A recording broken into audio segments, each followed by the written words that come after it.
Le cerveau humain est un réseau d'environ 100 milliards de neurones. Différentes expériences créent différentes connexions neuronales qui suscitent des émotions différentes. En fonction des neurones stimulés, certaines connexions deviennent plus fortes et plus efficaces, tandis que d'autres peuvent devenir plus faibles. C'est ce qu'on appelle la neuroplasticité. Quelqu'un qui s'entraîne pour être musicien va créer des connexions neuronales plus fortes qui relieront les deux hémisphères du cerveau afin d'être plus créatif musicalement. Pratiquement n'importe quelle sorte de talent ou de compétences peuvent être créées grâce à l'entraînement.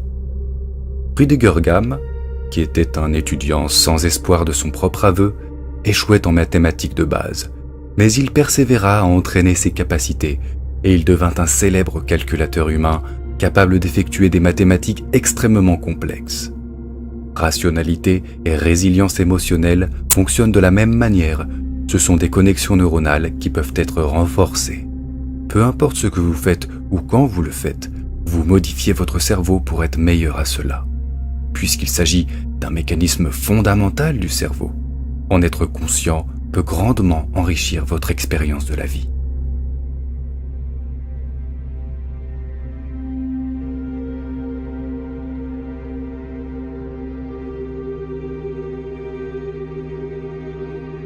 Des neurones spécifiques et des neurotransmetteurs comme la noradrénaline déclenchent un état défensif quand nous sentons que nos pensées doivent être protégées contre l'influence des autres.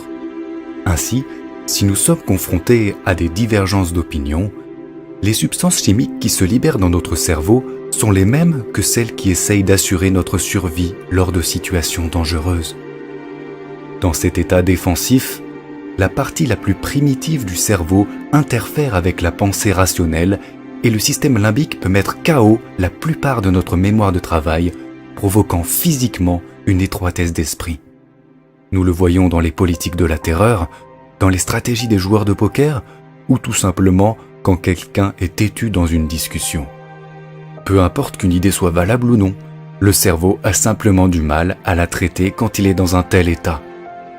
À un niveau neuronal, il réagit comme si nous étions menacés, même si cette menace provient d'opinions inoffensives ou de faits que nous pourrions sans cela trouver utiles et acceptables rationnellement.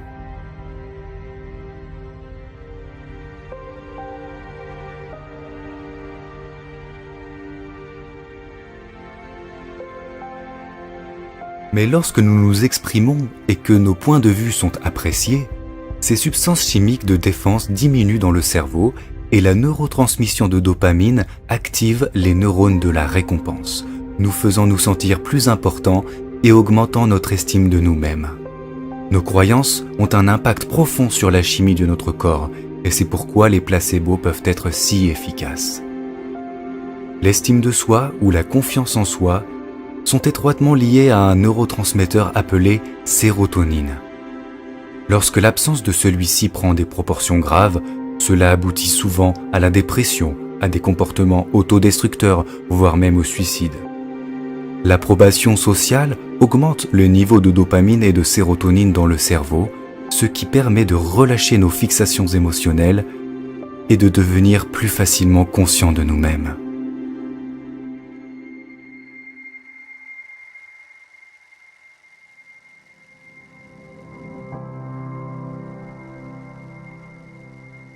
La psychologie sociale s'intéresse souvent au besoin humain fondamental de s'adapter et appelle cela l'influence normative.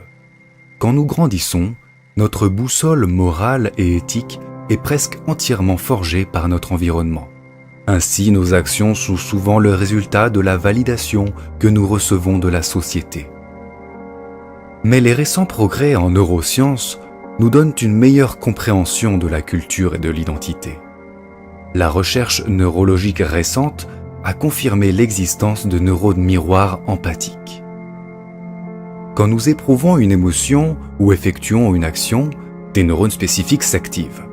Mais quand on observe quelqu'un d'autre en train d'effectuer cette action, ou quand on l'imagine, bon nombre des mêmes neurones sont déclenchés à nouveau, comme si nous étions en train d'exécuter l'action nous-mêmes. Ces neurones d'empathie nous relient à d'autres personnes, ce qui nous permet de ressentir ce que d'autres ressentent.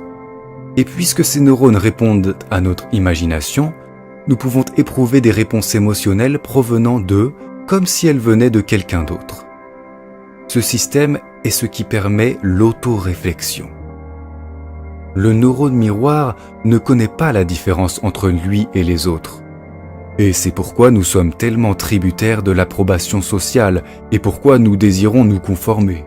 Nous sommes dans une dualité constante entre la façon dont nous nous voyons et comment les autres nous voient. Il peut en résulter de la confusion en ce qui concerne l'identité et l'estime de soi. Et les scanners du cerveau montrent que nous éprouvons ces émotions négatives avant même que nous soyons conscients d'elles. Mais lorsque nous sommes conscients de nous-mêmes, nous pouvons modifier nos émotions mal placées, car nous contrôlons les pensées qui les causent. C'est une conséquence neurochimique de la façon dont les souvenirs deviennent instables lorsqu'ils sont récupérés et de la façon dont ils sont restaurés par le biais de la synthèse des protéines. L'auto-observation modifie profondément la façon dont notre cerveau fonctionne. Elle active les régions autorégulatrices du néocortex qui nous fournissent une quantité incroyable de contrôle sur nos sentiments.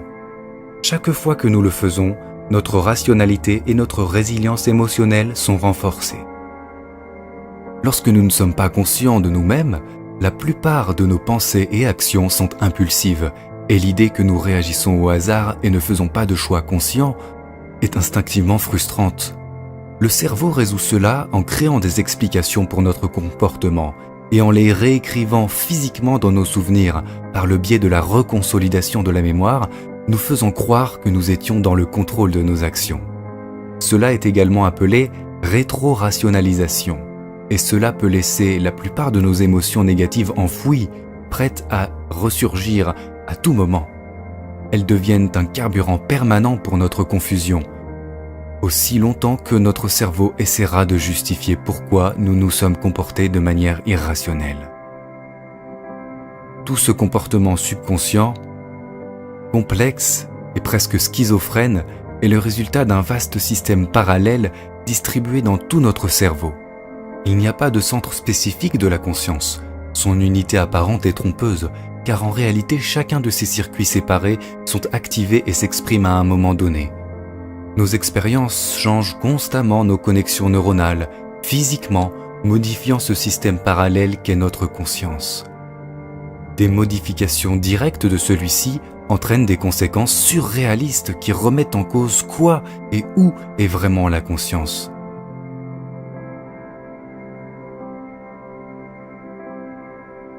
Si votre hémisphère cérébral gauche devait être déconnecté du droit, comme c'est le cas chez les patients dits split brain, vous seriez normalement toujours capable de parler et de penser à partir de l'hémisphère gauche, alors que l'hémisphère droit aurait des capacités cognitives très limitées. Votre cerveau gauche n'aura pas besoin de la partie droite, même si cela modifie profondément votre perception. Une des conséquences de cela est que vous ne pourriez plus décrire la moitié droite du visage de quelqu'un. Mais vous n'en parleriez même pas. Vous ne le verriez jamais comme un problème et vous ne vous rendriez même pas compte que quelque chose a changé. Étant donné que cela affecte plus que votre simple perception du monde réel et que cela s'applique également à vos images mentales, ce n'est pas seulement un problème sensoriel, mais un changement profond dans votre conscience.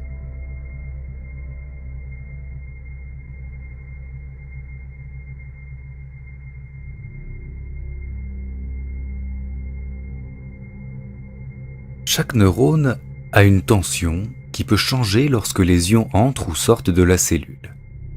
Une fois que la tension d'un neurone a atteint un certain seuil, il émet un signal vers d'autres cellules qui vont répéter ce processus. Lorsque de nombreux neurones déchargent en même temps, nous pouvons capter ces changements sous la forme d'une onde. Les ondes cérébrales sous-tendent presque tout ce qui se passe dans nos esprits, y compris l'attention, la mémoire et même l'intelligence.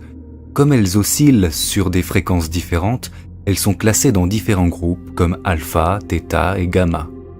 Chacune est associée à des tâches différentes.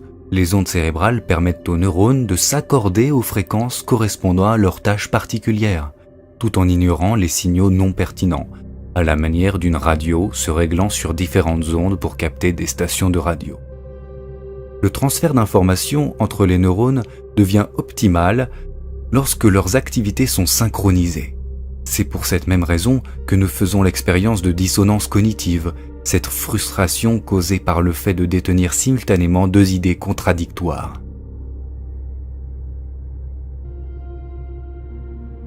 La volonté est l'outil fondamental permettant de réduire la dissonance entre chacun de nos circuits neuronaux actifs. L'évolution peut être considérée comme un processus similaire où la nature tente de s'adapter ou d'entrer en résonance avec son environnement. Ce faisant, elle évolue au point où elle devient consciente d'elle-même et elle commence à méditer sur sa propre existence. Quand une personne est confrontée au paradoxe d'adhérer à une cause, tout en pensant que l'existence humaine est vide de sens, une dissonance cognitive se produit. Tout au long de l'histoire, cela a conduit beaucoup de personnes vers une posture spirituelle ou religieuse en réaction à la science, car la science avait échoué à donner des réponses aux questions existentielles telles que « Pourquoi suis-je et que suis-je » ?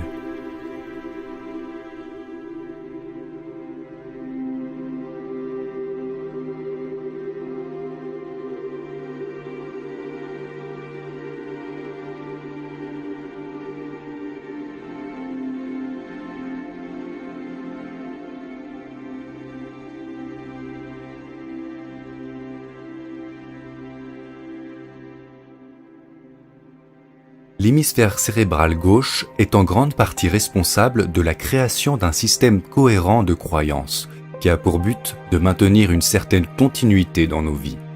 Les nouvelles expériences se plient à ce système de croyances préexistant. Lorsqu'elles ne correspondent pas, elles sont tout simplement refusées. L'hémisphère cérébral droit contrebalance cela en ayant la tendance opposée. Alors que l'hémisphère gauche tente de préserver le modèle, l'hémisphère droit remet constamment en question le statu quo. Lorsque les anomalies discordantes deviennent trop grandes, l'hémisphère droit force une révision de notre vision du monde. Cependant, quand nos croyances sont trop fortes, l'hémisphère droit peut ne pas réussir à surpasser notre refus. Cela peut créer une confusion profonde quand les autres sont reflétés. Lorsque les connexions neuronales qui définissent physiquement notre système de croyances ne sont pas fortement développées ou actives, alors notre conscience, l'unité de tous les circuits séparés et actifs à ce moment, peut se résumer principalement à l'activité de nos neurones miroirs. Tel est le cas quand nous expérimentons la faim. Notre conscience se résume alors principalement à des interactions neuronales visant la consommation d'aliments. Et ce n'est pas la conséquence d'un quelconque noyau qui enverrait ses propres commandes vers différentes zones cérébrales. Toutes les différentes parties du cerveau deviennent actives et inactives et interagissent sans qu'il n'y ait de noyau central. Tout comme les pixels d'un écran peuvent former une image reconnaissable quand ils sont pris globalement, la convergence des interactions neuronales forme une conscience. À chaque instant, nous sommes en réalité une image différente. Une entité différente lorsque nous nous identifions, lorsque nous avons faim, lorsque nous regardons cette vidéo. Chaque seconde, nous devenons différentes personnes, puisque nous passons par des états différents. Lorsque nous utilisons nos neurones miroirs pour nous observer nous-mêmes, nous construisons probablement l'idée de notre identité. Mais si nous le faisons avec notre compréhension scientifique, il se passe quelque chose de complètement différent. La synergie des neurones qui produisent notre conscience oscillante va bien au-delà de nos propres neurones. Nous sommes également le produit de nos hémisphères cérébraux, interagissant électrochimiquement, tout comme nous sommes cette énergie reliant nos neurones à d'autres neurones dans notre environnement. Rien n'est externe. Ça n'est pas une philosophie hypothétique, c'est la propriété fondamentale du neurone miroir qui nous permet de nous comprendre à travers les autres.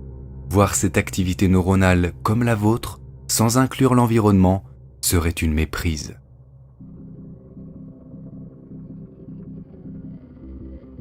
Nos caractéristiques de super-organismes se retrouvent également dans l'évolution, où notre survie en tant que primate était liée à nos capacités collectives.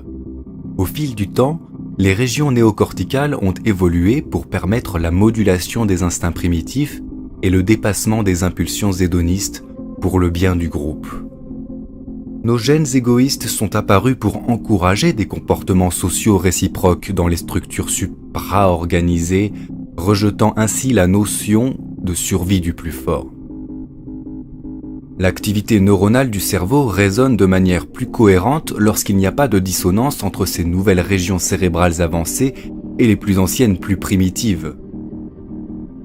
Ce qu'on appelle traditionnellement tendances égoïstes est seulement une interprétation limitée des origines de nos comportements égoïstes, dans laquelle les caractéristiques humaines sont perçues au travers du paradigme imparfait de l'identité, plutôt qu'à travers un point de vue scientifique sur ce que nous sommes, une expression momentanée d'une unité en constante évolution et sans centre.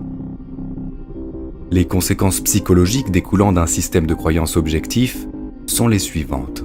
Une conscience de soi sans lien au soi imaginaire, entraînant une augmentation spectaculaire de la clarté mentale, de la conscience sociale, de l'autorégulation et ce qui est souvent décrit comme être dans l'instant.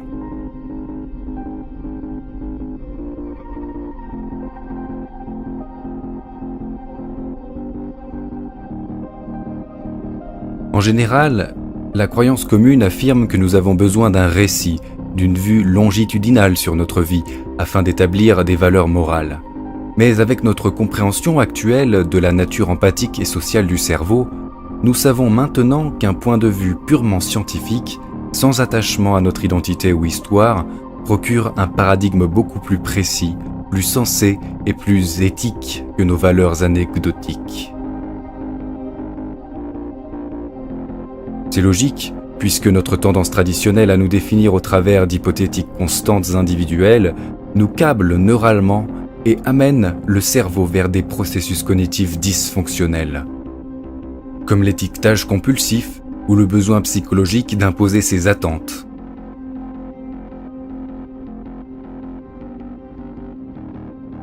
L'étiquetage sous-tend toutes les formes d'interaction dans nos vies quotidiennes, mais en étiquetant psychologiquement le soi comme interne et l'environnement comme externe, nous contraignons nos propres processus neurochimiques et expérimentons une déconnexion illusoire.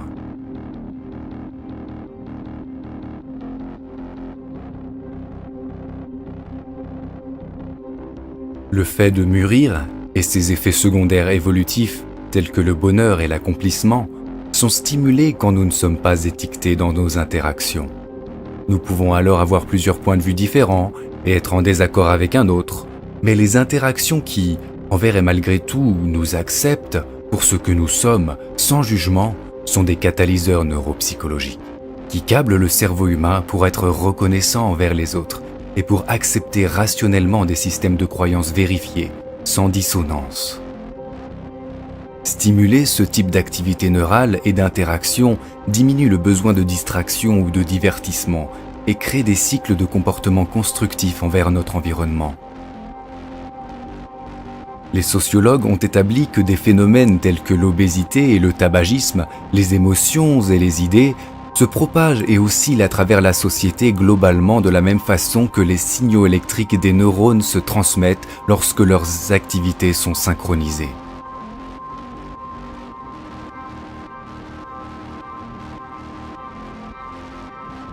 Nous sommes un réseau global d'interactions neurochimiques et le cercle vertueux d'acceptation et de gratitude, s'entretenant par nos choix de tous les jours dans nos interactions, est la réaction en chaîne qui définira en dernier lieu notre capacité collective à surmonter nos divergences imaginaires et à contempler la vie évoluant dans le grand ordre des choses.